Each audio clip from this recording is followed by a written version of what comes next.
Salam la team et bienvenue dans cette vidéo d'avant-match et avant le Classico. C'est le 258e Classico et c'est un Classico qui tombe pour moi au meilleur moment de la saison. C'est une période où le Barça comme le Real sont très en forme. Le Barça l'a montré contre Bayern 4 buts à 1, c'est-à-dire la moitié des 8-2. Et le Real l'a montré contre Dortmund. Ils perdaient 2 buts à 0 en première période mais ils se sont rattrapés avec un triplé de Vinicius, un but de Lucas Vazquez et un but de Rudiger. On a débriefé les deux matchs sur la chaîne, vous pouvez les voir, mais c'est surtout un Classico qui tombe au bon moment. Pourquoi? Parce qu'il y a aussi une stat qui le montre. C'est que le Barça détient le record d'investibilité actuellement en Liga. Le Barça en 2016-2017 est resté 43 matchs sans défaite. Et actuellement, le Real Madrid est à 42 matchs sans défaite depuis l'année dernière. La dernière défaite du Real, c'était en septembre 2023 et c'était contre Atlético de Madrid. C'était 3 buts à 1. Et aujourd'hui, le Real a l'opportunité d'égaler ce record-là du Barça. Contre qui? Contre le Barça. Si le Real gagne contre le Barça, non seulement ils seront premiers en Liga, mais ils vont aussi égaler le record du Barça en 2016-2017. Le Real sera à 43 matchs sans défaite. Donc actuellement, de toute façon, cette saison-là, il n'y a que deux équipes en Liga qui n'ont pas encore perdu. C'est le Real et c'est l'Atlético de Madrid. Donc pour cette vidéo-là, nous allons revenir déjà sur les stats d'avant-match, avant ce Classico-là, sur la forme des deux équipes, sur ce qui est pour moi aussi la très grande différence entre ces deux équipes-là. C'est quoi la différence entre le Real et le Barça depuis le début de la saison? On va en parler. Nous allons parler de l'approche des matchs par rapport aux entraîneurs. On a suivi les conférences de presse. Je vais amener un peu ce que dit Hansi Flick et puis Carlos Ancelotti par rapport à l'approche tactique du match. Nous allons aussi parler du très grand favori pour ce match-là. C'est un débat depuis la défaite du Bayern contre le Barça. On parle maintenant de qui est le grand favori. Est-ce que ça a changé ou pas? Je vais vous donner mon humble avis par rapport à cette question-là.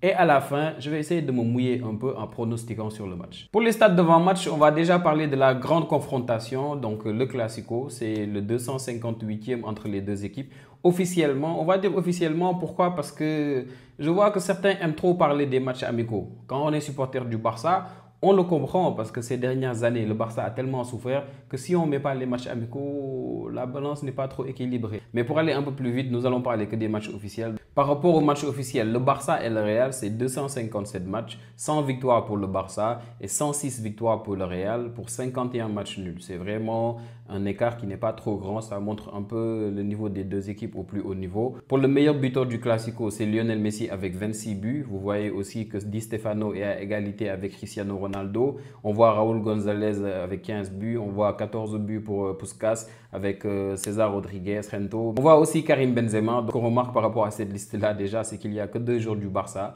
Là, Messi et à César Rodriguez. Le reste, c'est un classement dominé par des joueurs du Real. Pour les joueurs les plus capés, il y a Sergio Busquets qui a joué 48 matchs. S'ensuit, vous le voyez, Sergio Ramos avec 45 matchs à égalité avec Lionel Messi. On voit aussi Karim Benzema. On voit encore Xavi à 42 matchs. On voit aussi Gérard Piqué, 40 matchs. Donc c'est un peu ça pour les joueurs les plus capés. Maintenant parlons des coachs. Ancelotti, c'est un entraîneur qui a l'habitude d'affronter le Barça. Je pense que de toutes les équipes qu'il a coachées, que ce soit le Milan AC, le Paris Saint-Germain et l'FC Barcelone, il a affronté le Barça 22 fois. Pour 10 victoires, 9 défaites et 3 matchs nuls. Pour moi, c'est un très bon ratio. Pour le Real seulement maintenant, il a affronté le Barça 16 fois. Sur les 16 fois, il a eu 9 victoires, 7 défaites et pour moi, encore une fois, c'est un très bon ratio. Le Barça a perdu les 4 derniers Classicos. Le Real, en ce moment, domine les Classicos. Je pense que la dernière victoire du Barça contre le Real, c'était en 2023. Si vous vous rappelez bien, c'était 2 buts à 1. C'était le match du titre. C'est le match où Kessié il met un but vers les dernières minutes de jeu qui permettait au Barça de prendre le titre en 2022-2023. C'était un match où avant le match, le Barça avait, je pense, 9 points d'écart sur le Real. Et juste après le match, ils ont creusé cet écart-là, ce qui a permis à Xavi de remporter la Liga. Donc pour Hansi Flick, lui, par contre, Hansi Flick n'a jamais joué contre le Real. Et ça se comprend quand on voit son parcours. Hansi Flick a été coach en première division, je pense que 2 fois. C'était le Bayern entre 2019 et 2021. Et c'est une période où le Bayern n'a pas affronté le Real. Donc il n'a jamais affronté le Real avec le Bayern. Donc juste après ça, je pense Hansi Flick a été entraîneur de la Mannschaft pendant 2 ans. Donc ça se comprend quand on voit le parcours. Son premier Classico, donc, c'était le match amical là, c'est-à-dire en pré-saison, le Classico où Pau Victor a mis un doublé. Et là, ce sera son premier Classico officiel. Toujours pour les stats qui montrent que ces deux équipes-là sont en forme, c'est que le Barça, depuis le début de la saison, c'est 13 matchs, 43 buts marqués. 43 buts. Donc, c'est en moyenne 3 buts par match. C'est vraiment à un niveau où on n'attendait pas forcément le Barça. Et le Real, c'est non seulement la deuxième meilleure attaque en Liga, mais c'est aussi la deuxième meilleure défense. Le Real, depuis le début de la saison, ne perd pas en Liga. Pour les stats individuels, le meilleur buteur de la Liga, c'est Lewandowski, avec 12 buts. José Pérez vient après avec Kylian Mbappé, 6 buts chacun. Lo Celso, 5 buts. Rafinha, 5 buts. Et il y a aussi Vinicius Junior, 5 buts. Lamine Yamal, 7e avec 4 buts. Pour les passes décisives, par contre, c'est Lamine Yamal qui domine le classement. Il est à 6 passes décisives, sans suivre Rafinha. On voit aussi sur la liste Vinicius Junior à la 5e place. Pour voir la domination de ces deux équipes-là en Liga depuis le début de la saison, il suffit juste de voir les stats combinés, c'est-à-dire les buts et les passes. On voit que le classement est dominé, le top 5 est dominé par que des joueurs du Real et du Barça. Lewandowski avec 14 buts et passes, Rafinha 10, Lamine Yamal 10, Vinicius Junior vient à 9, après Kylian Mbappé 7. Donc vraiment, c'est des stats qui nous montrent à quel point ces deux équipes dominent actuellement le classement en Liga. Parlons maintenant de ce qui est pour moi la très grande différence entre les deux équipes depuis le début de la saison. Par rapport au Real déjà, je pense qu'en début de saison, nous nous attendions tous à voir un Real Madrid cocktail Molotov. Quand on voyait cette équipe l'année dernière marcher sur la Liga, marcher sur la Ligue des Champions, sortir des prestations triple XL contre Manchester City, notamment pour le match retour en Ligue des Champions, on se disait que cette équipe-là, si on y ajoute un Kylian Mbappé, ce sera un cocktail Molotov. Donc là, la réalité du football nous montre que nous n'avions pas pris beaucoup de paramètres en compte. Le premier paramètre, on ne s'y attendait pas forcément aussi, c'est la retraite de Toni Kroos. Parce que Toni Kroos, c'est quelqu'un devant la défense qui permettait d'anéantir facilement le pressing adverse. C'est quelqu'un qui permettait par la passe de casser énormément de lignes. C'est quelqu'un aussi qui avait une certaine vision dans le football du Real Madrid. Donc aujourd'hui, quand on est orphelin de ce genre de joueurs-là, c'est très normal que ça change toute la dynamique de l'équipe. Et actuellement, c'est ce que nous sommes en train de voir au Real. L'autre chose, c'est par rapport au positionnement de Mbappé. En début de saison, vous vous rappelez, juste après la Super Coupe d'Europe, il avait dit à Ancelotti, nous allons voir qui va jouer à gauche. Donc c'était un peu compliqué. Et par la suite, on a vu que l'idée, c'était quoi? De faire jouer les deux à tour de rôle par moment sur le côté gauche. Et juste avant le match contre Dortmund d'ailleurs, Ancelotti disait en conférence de presse que maintenant, l'idée, c'est de voir comment mettre Bellingham et Rodrigo à droite parce que Mbappé et Vinicius, ils aiment jouer à gauche. Donc, c'est une équipe qui se cherche depuis le début de la saison. C'est une équipe qui ne s'est pas encore trouvée. Le match contre Dortmund l'a montré, le match contre Celta Vigo l'a montré. Les lacunes défensives sont là. C'est une équipe qui a des points faibles et c'est pour moi une équipe qui, depuis le début de la saison, est en train de sous-performer. Le Real n'est pas au niveau où on l'attendait et on espère peut-être que le Classico sera l'occasion pour le Real d'avoir ce saut d'orgueil-là et de montrer que ça va devenir une équipe qui va mettre des 3-4 buts par match parce que vraiment c'est à ce niveau-là qu'on entendait le Real. Par rapport, par exemple, maintenant à Bellingham, Ancelotti l'a dit aujourd'hui en conférence de presse. Pour lui, l'année dernière, pourquoi Bellingham marquait beaucoup de buts et que cette année-là, il n'y arrive pas? C'est parce que l'année dernière, le Real n'avait pas d'attaquant. Il le disait lui-même en conférence de presse l'année dernière, c'est Bellingham notre attaquant. Donc Bellingham avait de très belles stats, si vous vous rappelez bien. Mais cette année-là, pour Carlos Ancelotti, c'est pas grave parce qu'ils ont des attaquants maintenant. Du coup, si Bellingham ne met pas de but, c'est pas grave. Et s'il en met, c'est des bonus. C'est un bon point pour lui et je suis un peu d'accord avec lui. Contrairement maintenant au Real, pour moi, le Barça est en train de surperformer. Parce que ce Barça-là qu'on voit, je ne sais pas si les gens s'en rendent compte, mais c'est un Barça qui est diminué par rapport à l'année dernière. L'année dernière, le Barça avait Gundogan, Cancelo, João Félix, Araujo qu'on ne voit toujours pas depuis le début de la saison, il est toujours blessé. Donc l'année dernière, le Barça avait un meilleur effectif, quoi qu'on puisse en dire. Imaginez si le Barça là de Hansi Flick avait toujours Gundogan, avait toujours des options comme Cancelo offensivement et avait toujours des options comme João Félix, ce serait peut-être une autre équipe. Donc ce Barça là, même diminué, on ne s'attendait pas à voir ce genre de performance là. Encore une fois, c'est peut-être la réalité du football qui est en train de nous dire, écoutez, il suffit juste peut-être d'un coach comme Hansi Flick qui va redynamiser cette équipe-là, qui va amener peut-être déjà le premier point qui nous manquait à cette équipe-là, c'est l'aspect physique. Le Xavi ne le travaillait pas assez. Je pense que quand on voit les déclarations des joueurs par-ci par-là, on le comprend à demi-mot. Actuellement, physiquement, les joueurs du Barça sont à un autre niveau. Après le match contre le Bayern, Pedri l'a dit. Physiquement, il se sent super bien. C'est la première fois de sa vie qu'il se sent aussi bien physiquement. On a vu que contre le Bayern, le Barça a couru 126 km. Ils ont plus couru que le Bayern. Et ça n'a rien à voir avec le Barça qu'on avait l'habitude de voir. Donc ces changements-là sont des changements qu'on peut noter avec ce Barça-là. C'est une équipe qui nous surprend beaucoup. D'ailleurs, tout à l'heure, je vous parlais de Toni Kroos qui part et qui manque au Real. Et Busquets, c'était la même chose. 2022-2023, Xavi remporte la Liga avec Busquets. Mais l'année dernière, Xavi va prendre Oriol Romeu pour essayer de faire de lui un pivot. Mais c'était compliqué. Les premiers matchs, je me rappelle, en Classico d'avant saison, c'est-à-dire les matchs de pré-saison. Mais Olivier Romo avait fait un travail remarquable, notamment le marquage sur Bellingham. Tout le monde se disait, parfait, il pourra peut-être gérer.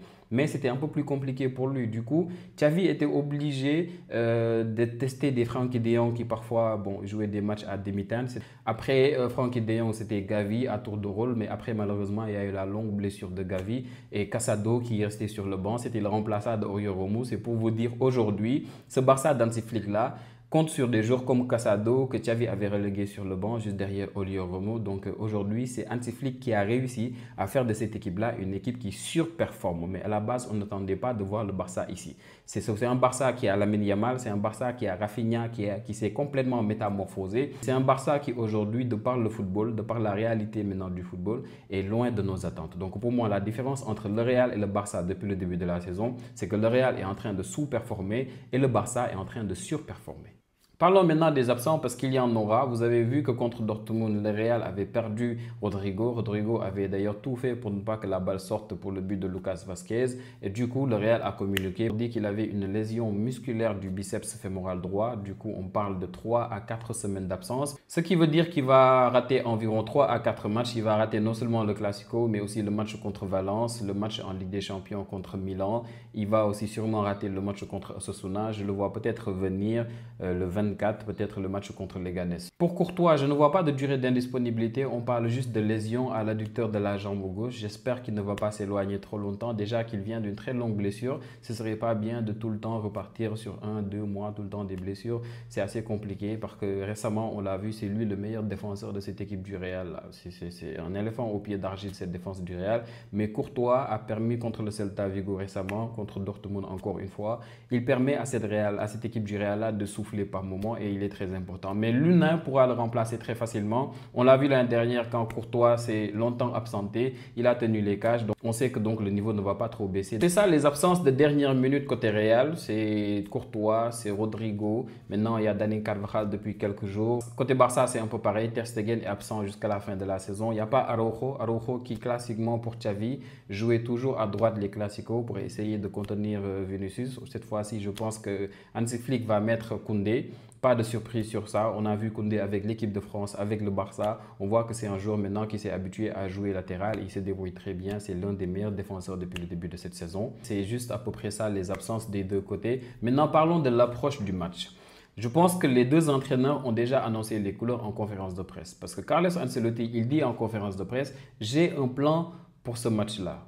Vous allez dire à la fin du match si j'ai eu tort ou non. Il le dit très clairement. Et quand il dit ça, on ne peut pas s'empêcher de penser à la ligne haute du Barça. On en parle depuis quelques temps. Mais par rapport à ça, il y a Hansi Flick qui dit lui aussi aujourd'hui en conférence de presse, de nombreux entraîneurs sont attentifs au nombre de fois où nous laissons nos adversaires hors jeu. C'est notre philosophie. Nous devons faire mieux que mercredi. Là, Carlos Ancelotti est en train de dire, je vois comment il joue, je prépare quelque chose. Et Hansi Flick est en train de dire, je sais que vous voyez tous les entraîneurs comment on joue, mais nous allons juste essayer de nous améliorer. Parce qu'un peu plus loin, Hansi Flick, il dit toujours en conférence de presse, nous avons notre propre système. Je l'ai dit pour le Bayern et qu'il faut s'adapter à chaque match. Nous l'avons fait lors des matchs précédents et nous le ferons avec Madrid, ce qui est une équipe qui a des joueurs très rapides. Mais j'ai pleinement confiance en mon équipe. Là, au moins, on est situé. On sait que Hansi Flick ne va pas changer sa philosophie, il va continuer à garder sa ligne haute, mais il dit qu'il va essayer de non seulement rectifier les choses parce que le Bayern lui a permis de voir où est-ce qu'il devait améliorer les choses. Et Carlos Ancelotti est en train de dire, d'accord, on voit comment il joue, nous allons préparer quelque chose, vous allez nous dire après si j'ai eu tort ou pas. Donc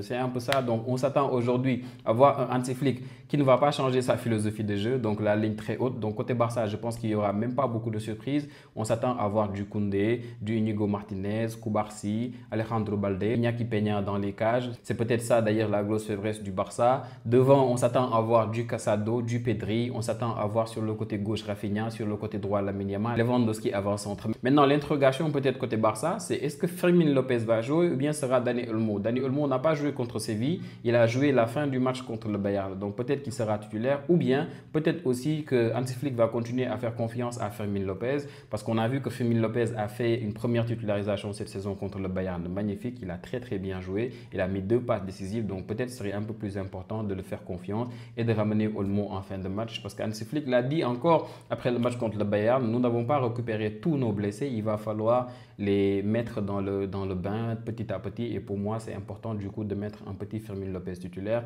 et voir comment mettre Olmo en fin de match. Côté Real maintenant, quelques interrogations après les déclarations d'Ancelotti. À quoi s'attendre? Moi, personnellement, je pense qu'on aura un peu du classique. Pourquoi? Parce que je m'attends à un Lucas Vazquez, je m'attends à Ferland Mendy, je m'attends à Militao, Rudiger, Lunin. Et devant la défense, je m'attends à voir Tchouaméni, Camavinga, Valverde, je m'attends à voir Bellingham devant et je m'attends à Vinicius Mbappé. Pour moi, ce sera ça.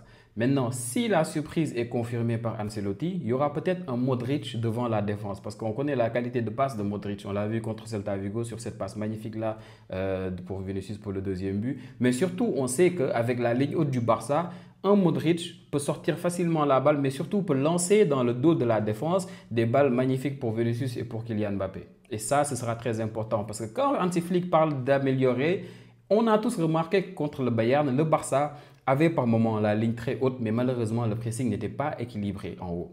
Donc, on voyait une ligne très haute, mais ne s'en suivait pas forcément offensivement un pressing. Ce qui pouvait laisser la latitude au porteur de la balle de lancer en profondeur qui il veut. Et ça, c'est assez dangereux. Maintenant, si Ancelotti, il pense peut-être que des joueurs comme Tchouaméni ou bien Camavinga ou bien encore Valverde n'ont pas tout le temps la qualité de passe qu'il faut pour lancer en profondeur ses attaquants, c'est important peut-être de mettre un Modric devant la défense. Donc, l'interrogation, c'est y aura Modric, oui ou non. Donc, c'est pour ça, pour moi, l'approche du match tactiquement par rapport aux entraîneurs. Le reste, ce sera du classique, c'est un classico. Parlant de favoris, moi personnellement, je pense qu'il n'y a pas grand-chose à dire par rapport à ça. Pourquoi? Parce que c'est un classico. Quand les deux équipes sont en forme, pour moi, il n'y a même presque pas de favoris. Mais là, on parle du Real. Le Real va jouer à domicile. Je ne sais pas comment vous expliquer. Le Real n'a pas besoin d'être favori pour gagner. Le Real n'a pas besoin d'être en forme pour gagner. Le Real n'a pas besoin de tout ça. Le Real a juste besoin de jouer et de gagner. On l'a vu depuis le début de la saison. Parfois, ils nous font des premières périodes excellentes, mais en deuxième période, ils se ratent. Des fois, en première période, ils sont cataclysmiques, mais en seconde période, ils se rattrapent. On l'a vu contre Dortmund. Donc, c'est ce Real-là dont on parle. On ne peut pas maintenant juste voir les performances du Barça qui est en train de surperformer et penser que le Barça là est maintenant officiellement favori alors qu'ils vont se déplacer pour le Classico. C'est exagéré un peu. Je pense que le Real reste favori parce que c'est le Real. Rappelez-vous de l'année dernière contre Manchester City pour le match retour en Ligue des Champions. Vous l'avez vu, le Real c'est une équipe qui dans un match peut se mettre en mission commando. Il peut venir avoir une tâche et respecter cette tâche-là jusqu'à la fin du match. Donc pour moi, cette équipe-là, elle est favorite. Le Barça va partir en outsider. Ils vont peut-être créer encore une fois la surprise parce qu'ils le font depuis le début de la saison. Ils mettent des scores fleuves à des équipes comme le Bayern. Donc, ils peuvent le faire contre le Real. Ce serait peut-être logique. Mais c'est toujours le Real. Donc, il ne faut pas perdre cette équipe très rapidement. Il ne faut pas la tuer vite. Il faut se dire que c'est un classico. Et le classico, le plus important, ce n'est pas forcément de la jouer. C'est juste de la gagner. Maintenant, on va essayer de pronostiquer le match. Là, c'est le supporter du Barça qui va parler. Je m'attends à un 3-1 pour le Barça. Le premier classico d'Hansi Flick, j'espère qu'Hansi Flick fera comme Xavi. Si vous vous rappelez bien, Xavi, pour son premier classico au Bernabeu, il avait mis 4-0, un doublé d'Aubameyang. Donc, j'aimerais avoir ce genre de match-là peut-être demain, voir un Hansi Flick qui va annoncer les couleurs, rester fidèle à sa philosophie et essayer dès l'entame du match de mettre un rythme assez élevé pour le Real. Parce que nous connaissons le Real. Le Real, c'est une équipe qui, malheureusement, des fois, n'a pas une performance assez équilibrée tout au long du match. Vous l'avez vu contre Dortmund, des fois, il peut faire des premières périodes catastrophiques et se rattraper en deuxième période. Donc, si le Real fait l'erreur de me laisser la chance d'avoir ce que Xavi avait l'année dernière, parce que l'année dernière, si vous vous rappelez déjà le premier classico entre les deux équipes, c'est Gundogan qui met le premier but. Donc tout le temps, c'est le Barça qui commence à faire match au début, mais après se faisait rattraper. Et cette fois-ci, ce Barça d'Hansi Flick-là, c'est une équipe qui est assez cohérente. C'est une équipe qui, quand elle commence bien le match, elle termine souvent très bien le match. Donc, si le Real nous laisse cette chance-là, je pense qu'on va la saisir et ils vont le regretter. Donc, c'est tout pour l'avant-match, les amis. L'enjeu pour le Real sera demain d'essayer de revenir au même nombre de points que le Barça. Le Real est à 24 points. Le Barça est à 27 points. L'enjeu pour le Barça, c'est de creuser l'écart et d'aller à 6 points de cette équipe du Real-là. Donc, ça promet pour le Classico. Ce sera un match incroyable qui tombe pile poil au bon moment pour les deux équipes. On se revoit donc demain, les amis, juste après le match pour le débrief. D'ici là, bonne fin de soirée et bon début de week-end. À demain les amis.